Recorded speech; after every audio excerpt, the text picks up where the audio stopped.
কাশ্মীর প্রকৃতির হাতে এঁকে দেওয়া এক মোহময় ক্যানভাস। সবুজ পাহাড়, বরফ ঢাকা শৃঙ্গ, ঝর্ণার মধুর ধ্বনি, চিনারের লাল পাতা আর ডাল লেকের নীল জল, সব মিলিয়ে যেন দুনিয়ার বুকেই বসানো এক টুকরো জান্নাত। কিন্তু এই জান্নাতের বাতাসেই ভেসে আসে আহত মানুষের দীর্ঘশ্বাস, শহীদের রক্তের গন্ধ, আর স্বাধীনতার জন্য লড়াইরত এক জাতির নীরব আর্তনাদ। এই সৌন্দর্য ও সংগ্রামের মাঝেই জন্ম নিয়েছে কাশ্মীরের রাজকন্যা। এটি শুধু একটি উপন্যাস নয়, এটি এক হৃদয়ের ব্যথা, এক জাতির ইতিহাস, আর এক সাহসী কিশোরীর আলো ঝরানো যাত্রা। তার নাম রাইহানা বানো,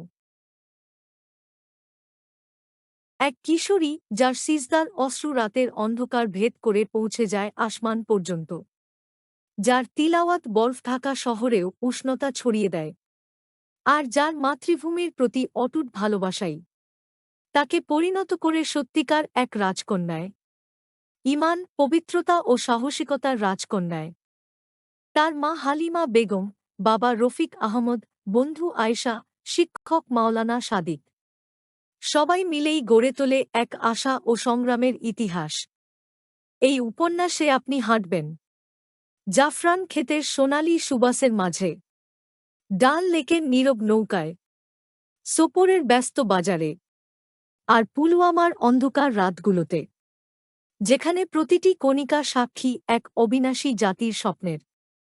কাশ্মীরের রাজকন্যা আপনাকে দেখাবে ঈমান কিভাবে একটি কিশোরীর জীবন বদলে দেয়, ভালোবাসা কিভাবে ভূমিকে রক্ত দিয়ে রক্ষা করে, আর শাহাদাত কিভাবে মৃত্যু নয়, বরং এক নতুন জাগরণের সূচনা হয়ে ওঠে।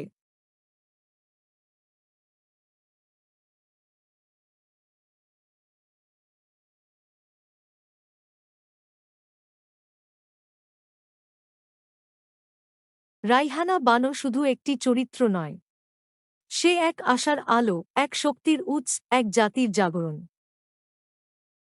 স্বাগতম কাশ্মীরের রাজকন্যার জগতে, এক উপত্যকা, এক জাতি এবং এক কিশোরীর আলোড়িত ইতিহাসে।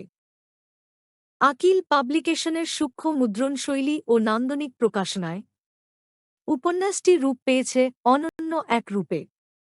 আর লেখক সাইদ মুহাম্মদ আরাফাত এর হৃদয়স্পর্শী ভাষা, সাহিত্যঘন উপস্থাপনা এবং গভীর আবেগ এই উপন্যাসকে দিয়েছে অপার সৌন্দর্য, যা পাঠকের মনে জাগবে এক স্থায়ী ছাপ।